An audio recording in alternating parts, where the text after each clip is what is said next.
juga. Yes. Halo guys, welcome to Vocil Info Kecil.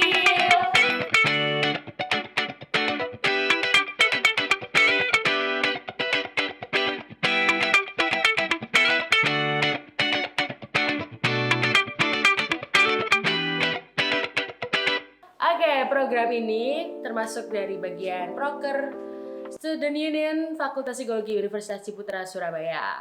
Nah, Vocil ini akan membahas topik-topik mengenai pengetahuan tentang psikologi. Nah, hari ini kita akan membahas tentang toxic masculinity. Oke, nah tentunya kita nggak sendirian. Kita mengundang beberapa teman-teman yang lain buat mengutarakan pendapat mereka tentang toxic masculinity. Without any further ado, let's get started.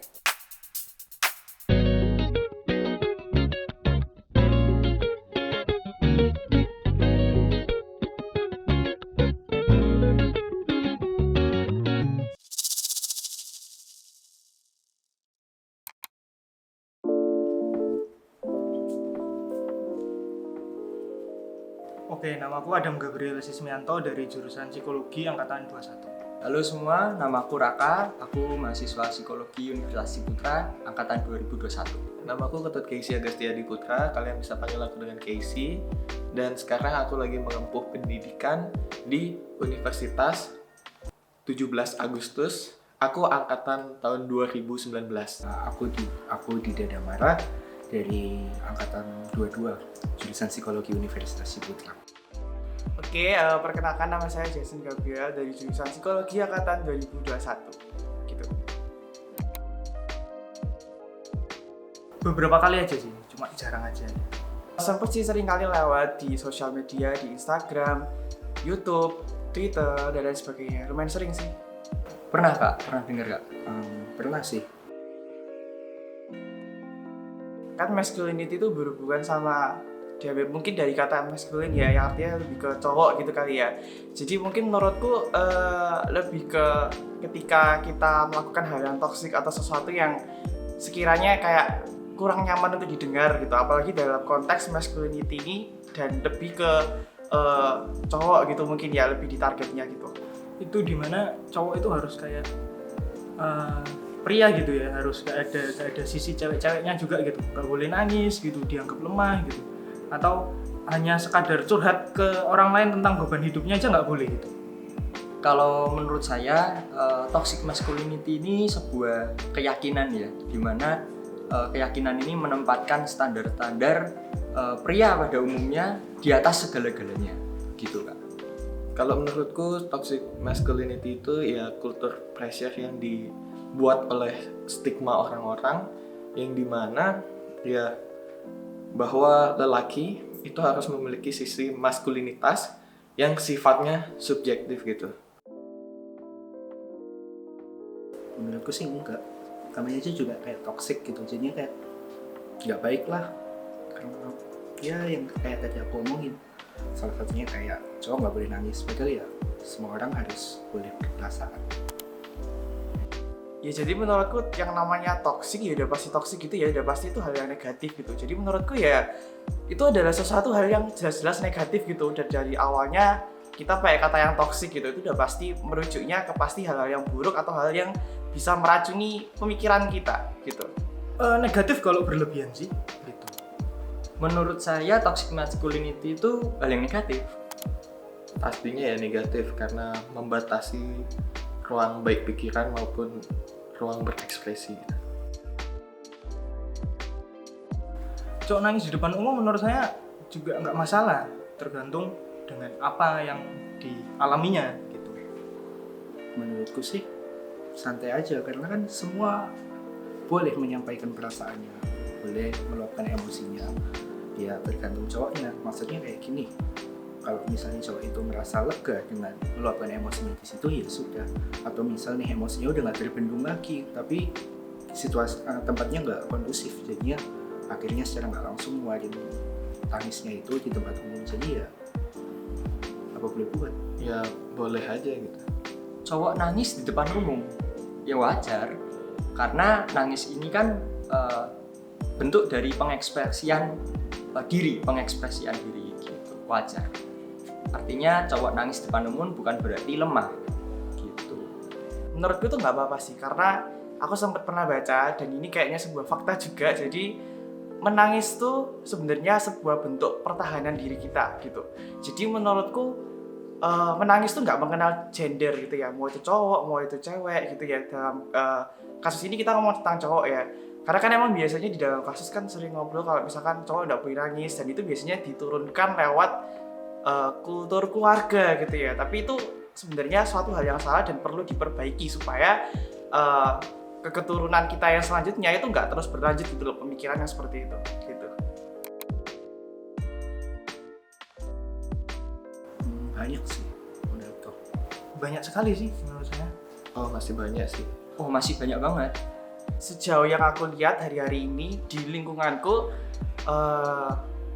puji Tuhannya nggak terlalu banyak ya yang aku lihat di lingkunganku. Cuman aku rasa di luar sana masih banyak gitu. Jadi masih banyak pemikiran orang-orang yang masih berpikir tentang bahwa toxic masculinity itu suatu hal yang biasa dan biasanya sekedar diremehkan sama orang-orang gitu loh. Jadi kayak cowok harus bisa ini, harus bisa itu, dan dituntut untuk melakukan sesuatu yang lebih gitu. Kalau misalkan dia nggak memenuhi kriteria itu, berarti dia bukan cowok gitu. Menurut sudut pandangku sih dari generasi-generasi sebelumnya, di mana orang-orang meminta yang pihak laki-laki harus lebih kuat, harus seperti ini, jadinya bakalan turun-temurun nggak ada yang motong, nggak ada yang lepas ya. Akhirnya turun-temurun sampai sekarang masih ada. Pressure culture. Ya karena anggapannya kultur yang sudah mendarah daging di masyarakat ngebuat stigma subjektif ya, seolah-olah bahwa laki-laki itu harus dipandang dari satu sisi gitu. Yang pertama itu menurutku adalah karena anggapan orang-orang sekitar, ekspektasi orang-orang sekitar yang membentuk standar-standar tersebut gitu. Mungkin pandangan orang banyak tentang cowok itu harus kuat, tegar, dan nggak boleh ada sisi lemahnya gitu. Itu tadi sih aku sempat sebutin, mungkin tuh dari kultur keluarga juga ya, itu penting banget karena kultur keluarga, karena memang itu yang diturunkan gitu ya dari keluarga kita, dari ayah ibu kita, orang tua yang biasanya ngomong kalau cowok itu nggak boleh gini, nggak boleh gitu dan sebagainya, dan itu akhirnya terus menerus mengalir gitu di otak kita secara tidak sadar. Dan ya emang biasanya toxic masculinity itu memang menurunnya lewat situ gitu loh, dari keluarga, dari lingkungan, dari pertemanan. Walaupun sekarang kalau misalkan kita lihat dari pertemanan ya itu udah mulai berkurang gitu, karena kita juga mulai teredukasi ya akan pentingnya untuk tidak melakukan toxic masculinity ini gitu. Mungkin pernah ya, aku lupa, tapi mungkin aku pernah ngerasain ketika masa-masa kecil sih. Jadi kayak SD, SMP gitu. Aku bukan tipikal orang yang suka olahraga yang dalam tanda kutip basket atau sepak bola, karena kan memang mostly olahraganya di sekolahku itu ya. Tapi kan aku sukanya olahraga kayak badminton, renang dan lain sebagainya gitu.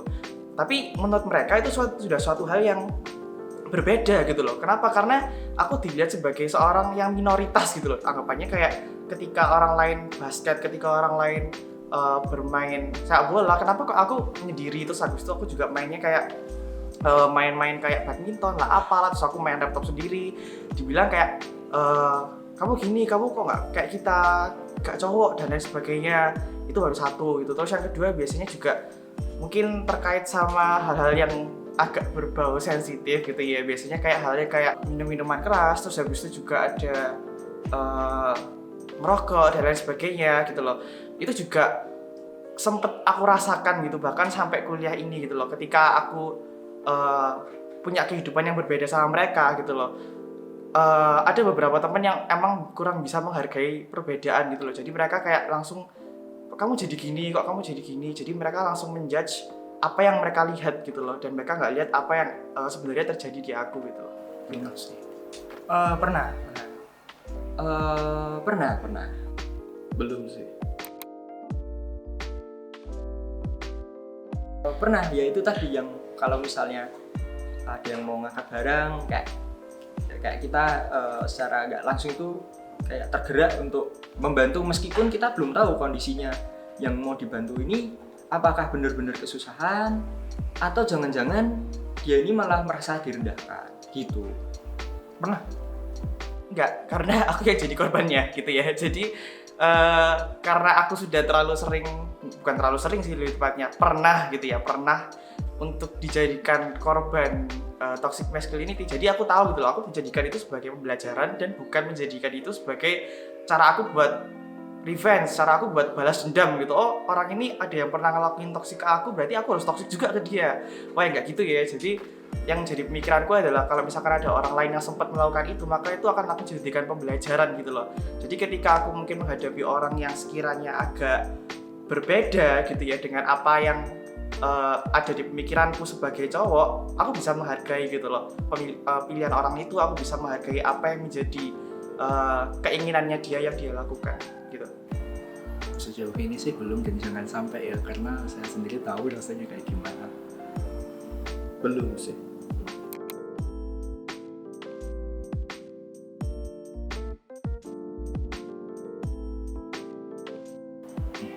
Bagus kan, jadinya kayak dia benar-benar memperdulikan visualnya, karena kan ya kita juga ngelihat orang juga dari visualnya. Orang itu misal datang ke kampus rapi apa enggak, atau orang itu datang ke tempat kerja rapi apa enggak, itu kan juga buat penilaian tersendiri. Jadi ya menurutku lebih ke poin plus aja. Menurutku itu lebih ke pilihan setiap individu ya. Jadi sebenarnya nggak ada yang salah kok menurutku. Orang yang dikata gagal lah, badannya gede lah dan lain sebagainya, nge-gym lah dan lain sebagainya, tapi berpenampilan yang rapi dan juga wangi gitu ya, itu nggak salah karena ya itu udah pilihannya dia gitu loh. Dan itu menurutku loh ya pribadi, itu adalah hal yang positif gitu loh. Toh dia juga nggak merugikan orang lain, dia juga nggak morotin duit orang lain, dia juga beli parfum, beli baju dan seterusnya, dia juga nggak pakai duit orang yang menghina dia gitu. Jadi menurutku as long itu masih oke dan memang bersifat positif ya oke sih menurutku gitu. Keren sih. Menurut saya masih normal. Oh, kalau itu menurut saya sebuah yang ekstra ya, sebuah hal yang bagus ya. Karena penampilan gagah, penampilan yang misalnya katakanlah kekar, itu menunjukkan bahwa dia kan berolahraga, menunjukkan pola hidup yang sehat gitu. Nah, menurutku itu ya hal yang bagus, hal yang lebih gitu. Beda kalau misalnya dia berpikir cowok itu harus keker, cowok itu harus nggak boleh lemah, cowok yang nggak keker itu bukan cowok lah, itu yang salah. Tapi kalau badannya keker karena memang dia ingin hidup sehat, menurutku itu adalah hal yang bagus gitu.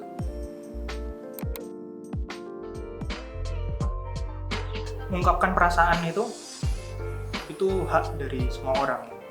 Jadi nggak perlu takut untuk mengungkapin perasaan sedih atau yang lainnya. Yang penting jangan pernah menghakimi seseorang hanya karena dia terlihat menangis aja. Seorang pria menangis tuh nggak salah kok. Itu kan cuma ekspresi dari apa yang kamu rasain aja. Jadi untuk pelaku juga jangan melakukan hal itu karena kita nggak tahu apa yang dirasain setelah itu pada korban, dan kita nggak tahu dampaknya ke korban itu apa. Mungkin beberapa kata lah ya dari aku. Jangan pernah yuk kita biasakan untuk kita melakukan hal toxic masculinity ini, walaupun kita mungkin ada beberapa dari kalian gitu ya, mungkin sering mengalami hal ini gitu loh. Kalian mungkin pernah menjadi korbannya ataupun sekarang masih menjadi korbannya gitu loh. Kalau yang pernah menjadi korbannya, yuk jadikan ini sebagai pembelajaran supaya kita tetap bisa kita tetap bisa mengalami kehidupan yang luar biasa gitu loh. Dalam artian kita menjalani kehidupan ya dengan apa yang sudah kita pilih gitu loh. Dan buat kalian yang mungkin hari-hari ini sedang menjadi korban toxic masculinity, tetap berdoa dan sabar karena orang lain tuh nggak berhak sebenarnya buat menjudge kehidupan kita gitu loh. Mau apa kata orang lain, sejelek apapun itu, mau orang lain menghina bagaimanapun itu, ya ini kehidupan kita gitu. So hargai setiap kehidupan kita. Untuk teman-temanku yang ada di luar sana, ketika kalian merasakan sadar bahwa toxic masculinity ini, kalian boleh kok nangis, kalian boleh kok mengeluh. Jangan sampai kalian merasa terbebani dengan tekanan-tekanan sosial yang ada. Kalau misalnya mau kekar juga, itu juga harus didasari kalau itu memang untuk hidup sehat, bukan karena cowok itu harus kekar dan lain-lain. Semangat. Ya, kita sebagai generasi muda, baik itu toxic masculinity maupun toxic femininity, ya itu dua hal yang tidak dibenarkan gitu, karena itu membatasi ruang berpikir dan juga berekspresi kita. Kita di sini juga kalau berlandaskan HAM ada namanya asas kebebasan gitu. Kalau Anda sendiri merenggut asas kebebasan milik orang lain, apakah itu termasuk melanggar HAM? Coba dipikirkan lebih lanjut. Karena ya ayolah belajar, kalau saya kayak gitu biar kita saling memanusiakan manusia aja. Pilih nyaman. Gimana konten Vocil hari ini? Pasti seru kan? Nah, teman-teman yang di rumah jangan lupa pantengin terus IG kita karena kita bakal upload konten-konten yang menarik dan edukatif tentunya. Jangan lupa like, comment, share, and subscribe. Bye-bye!